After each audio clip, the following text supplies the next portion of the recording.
Horror कहानियां थी। गाना। आज 20 सालों बाद रमेश अपनी दुल्हन नैना के साथ अपने गांव के अपने पुराने घर आता है। सभी लोग बहुत खुश थे। रूपा भी अपनी बहू का स्वागत करने में लगी थी। पर ये क्या, रूपा जैसे ही अपनी बहू की आरती उतारने जाती है, अचानक से तेज हवाएं चलने लगती है। घर की लाइट चली जाती है और आरती का थाल का दीपक बुझ जाता है। माँ, ये सब क्या हो रहा है? अचानक से ये मौसम कैसे बदल गया? अरे बेटा, ये गांव है। गांव में अक्सर ऐसा ही होता है। किसी भी वक्त मौसम बदल जाता है और कभी भी लाइट चली जाती है। दीपाली बेटा, किचन से मोमबत्तियां तो ले आ। रूपा के कहने पर दीपाली किचन में मोमबत्ती लेने जाती है। लाइट ना होने की वजह से घर में काफी अंधेरा था, इसलिए दीपाली अपने फोन का टॉर्च ऑन करती है और टॉर्च ऑन करते ही उसे महसूस होता है जैसे कोई उसके सामने से गुजरा हो। मुझे ऐसा क्यों महसूस हुआ कि मैंने अभी यहाँ किसी को देखा? क्या सच में यहाँ कोई था या ये सिर्फ मेरा वहम था? अरे दीपाली बेटा, मिले कि नहीं मोमबत्ती? हाँ माँ, बस अभी लाती हूँ। दीपाली सारी बातों को भूलकर मोमबत्ती जलाती है और जैसे ही मोमबत्ती लेकर वापस बाहर जाने के लिए पीछे मुड़ती है तो उसके सामने एक 10 साल की छोटी बच्ची खड़ी होती है। उस बच्ची की एक झलक देखते ही दीपाली डर जाती है और जोर जोर से चिल्लाने लगती है। तभी अचानक से लाइट आ जाती है। दीपाली की आवाज सुनकर शंकर और छोटा भाई पवन उसके पास पहुंचते हैं। क्या हुआ दीपावली बेटा? पापा, मैंने किसी को देखा। दीदी यहाँ पर कोई नहीं है। अंधेरे में वहम हुआ होगा आपको। अब चलो, दरवाजे पर भैया भाभी कब से खड़े हैं।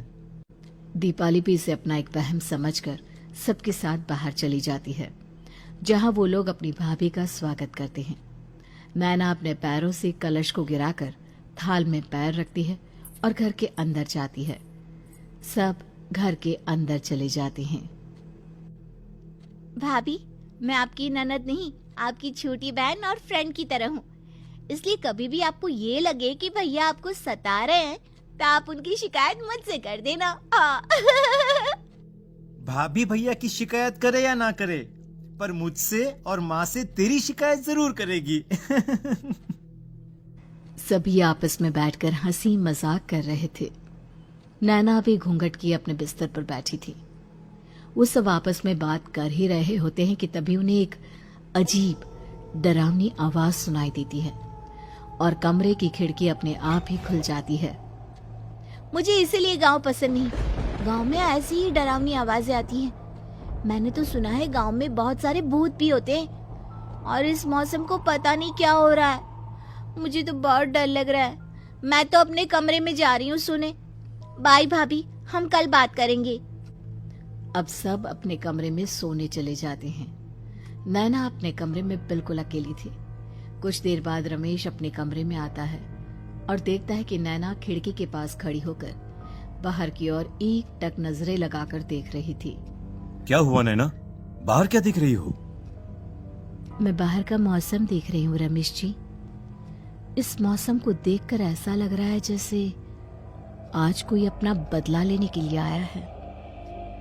तुम क्या बोल रही हो? मेरी कुछ समझ में नहीं आ रहा।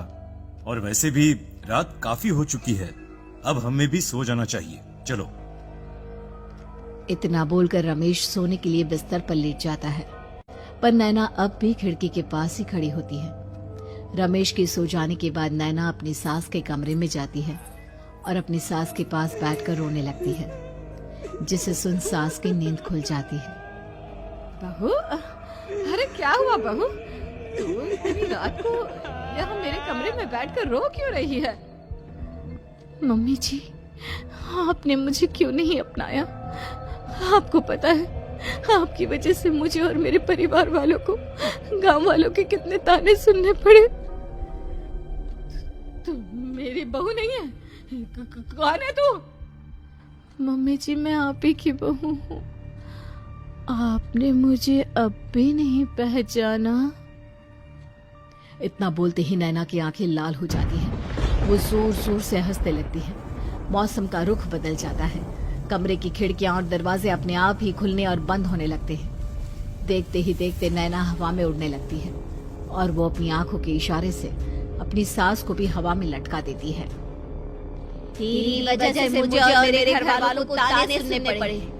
तूने जो पाप किया है, तुझे उस पाप की सजा मिलेगी और अब तेरी इस गलती की सजा तेरा पूरा परिवार भुगतेगा।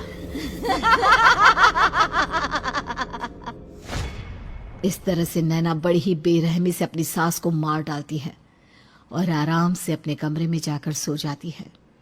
अगली सुबह जब घर वालों को कमरे में रूपा की लाश मिलती है तो उन लोगों के पैरों तले जमीन खिसक जाती है।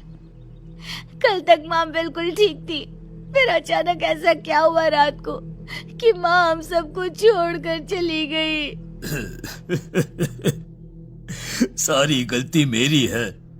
बेटे की शादी की खुशी में मैं ही रात को घर वापस नहीं आया और चला गया अपने गांव के दोस्तों से मिलने। अगर रात को मैं अपनी रूपा के साथ होता तो शायद आज वो हमें छोड़कर न जाती। घर में शोक का माहौल पसर गया था, पर नैना को इस बात से कोई फर्क नहीं पड़ रहा था और ये बात कहीं ना कहीं पवन को भी समझ में आ रही थी। अब ऐसे ही कुछ दिन बीतते हैं और 1 महीने के अंदर ही अंदर शंकर की भी मौत हो जाती है। पहले माँ छोड़कर चली गई और अब पिताजी। क्या हो गया है हमारे घर को? पता नहीं किसकी नजर लग गई है। भैया ये घर सही नहीं है। हम जब से इस घर में आए हैं कुछ न कुछ बुरा ही हो रहा है। हमें यहाँ से वापस शहर चले जाना चाहिए। जहां रमेश, दीपाली और पवन का रो रो कर बुरा हाल था, वहीं नैना अपने कमरे में बैठी आराम से मेकअप कर रही थी। दीदी मुझे तुमसे कुछ बात करनी है। मुझे लगता है कि इन सब के पीछे भाभी का हाथ है। पवन तू ये सब क्या कह रहा है? तू होश में तो है ना? अगर भैया भाभी ने तेरी ये बकवास बात सुन ली तो उनके दिल पर क्या गुजरेगी? तू भाभी पर इतना बड़ा इल्जाम कैसे लगा सकता है? दीदी आप खुद ही देख लो ना। हम जब से इस घर में आए हैं सब कुछ बदल गया है। शादी से पहले नैना भाभी ऐसी बिल्कुल नहीं थी, पर अब वो किसी से बात नहीं करती। ज्यादातर अकेले अपने कमरे में ही रहती है और कभी उनसे बात करो भी तो न जाने कैसी अजीबोगरीब तरह की बातें करने लगती है। तू पागल हो गया है। आप समझती क्यों नहीं है दीदी? देखो ना, हमारे घर में मौत का सिलसिला शुरू हो गया है, पर भाभी को कोई फर्क नहीं पड़ रहा। वो अभी भी मेकअप कर रही हैं, आराम से खाना खा रही हैं। और दीदी आपको पता है, जिस रात माँ की मौत हुई थी ना, उस रात मैंने भाभी को माँ के कमरे में जाते हुए देखा था। पवन की बातें सुन अब दीपाली के मन में भी शक पैदा होने लगता है और वो इस बारे में रमेश से बात करती है। रात को सब साथ में बैठकर खाना खा रहे थे, तभी कौन हो तुम और तुम ये सब क्यों कर रही हो? क्यों सबकी जान ले रही हो? रमेश जी, ये आप क्या कह रहे हैं? मैं भला मम्मी जी पापा जी की जान क्यों लूंगी? मैंने कब कहा कि तुमने माँ पापा की जान ली? नैना, तुम तो मेरी पत्नी हो, तुम थोड़ी किसी को मारोगी। नैना, तुम नैना ही हो ना? रमेश की ये बात सुनते ही नैना खाना छोड़कर गुस्से में सबको देखने लगती है। नैना की गुस्से भरी आंख को देखकर तीनों भाई बहन डर जाते हैं। तभी नैना जोर जोर से हंसने लगती है। मैं तो हूँ आपकी पत्नी गौरी। गौरी का नाम सुनते ही रमेश के होश उड़ जाते हैं। आखिर कौन है ये गौरी? क्या है इस घर और घर वालों का राज?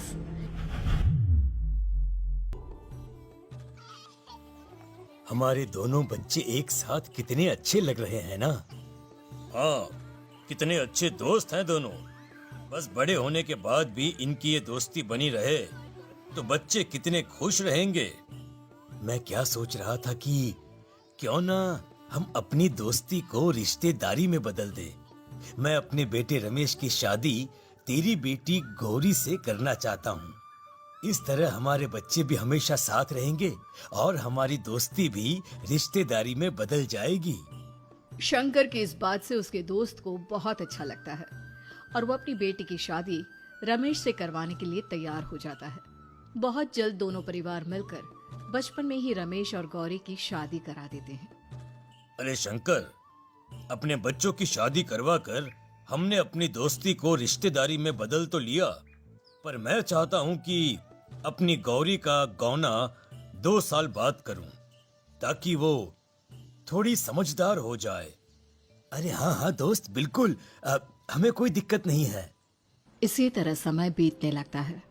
समय के साथ शंकर का कारोबार तरक्की पकड़ लेता है और 2 साल बाद शंकर अपने पूरे परिवार के साथ शहर में शिफ्ट होने की तैयारी कर लेता है। जब यह खबर उसके दोस्त को पता चलती है तो वो शंकर से बात करने उसके घर जाता है। शंकर, 2 साल पूरे हो चुके हैं और अब तू शहर भी जाने वाला है।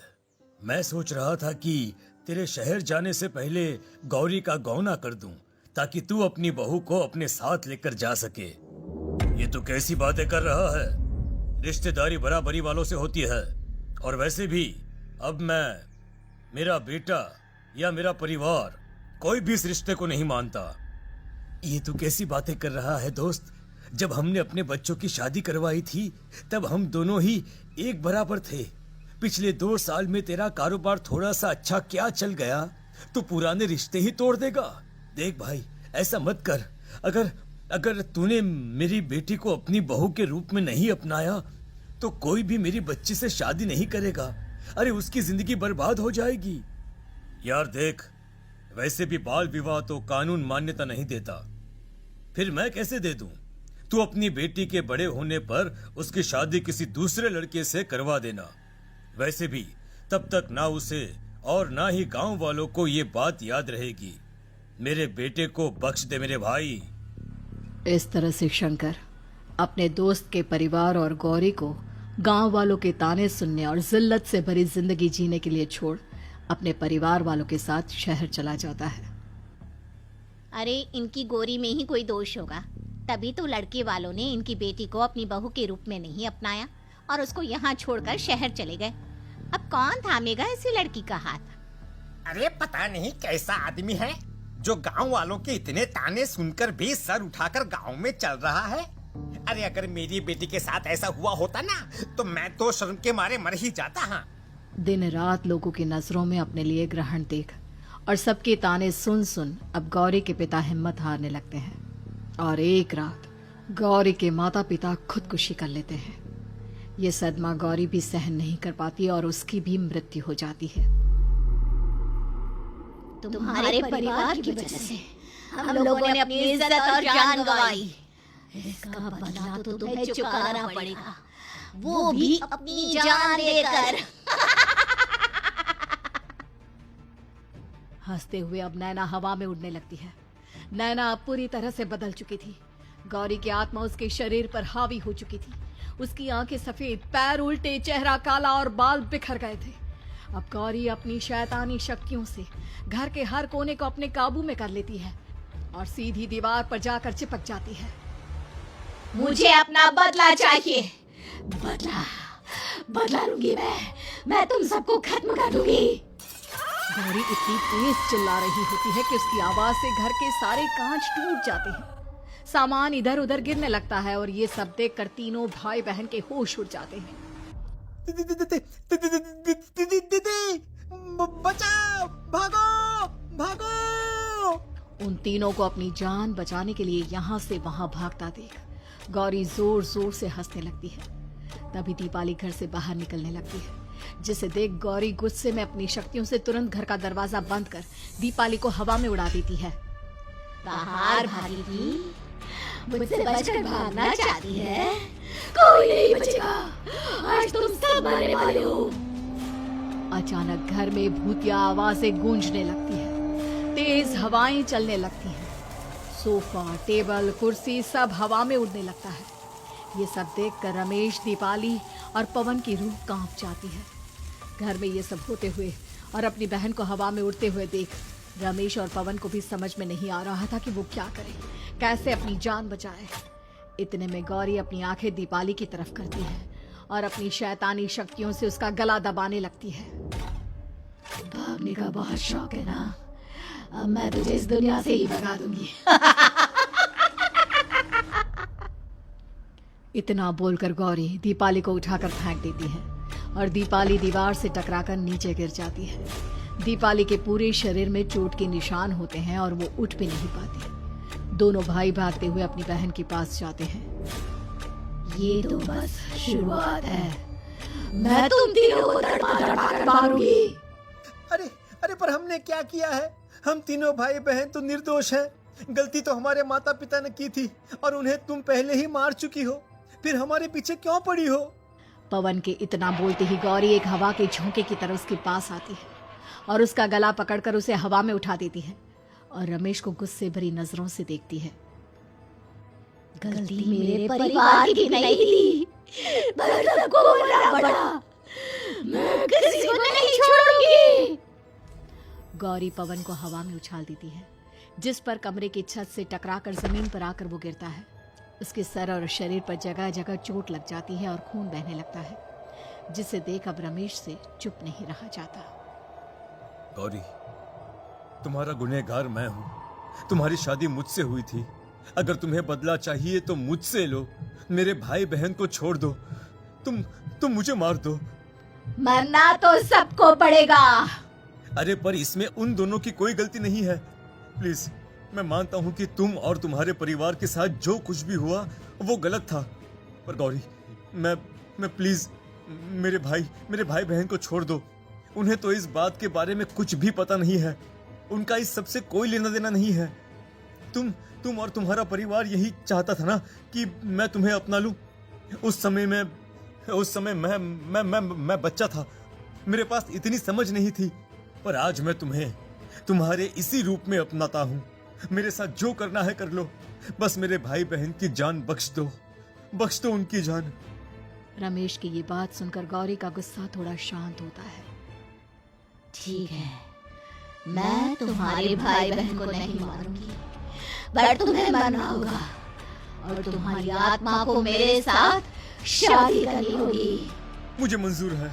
अब रमेश गौरी के साथ छत पर जाता है और छत से नीचे को जाता है। रमेश के मरते ही गौरी उसकी आत्मा को अपने साथ ले जाती है और इस तरह से रमेश खुद मरकर अपने भाई बहन को बचा लेता है।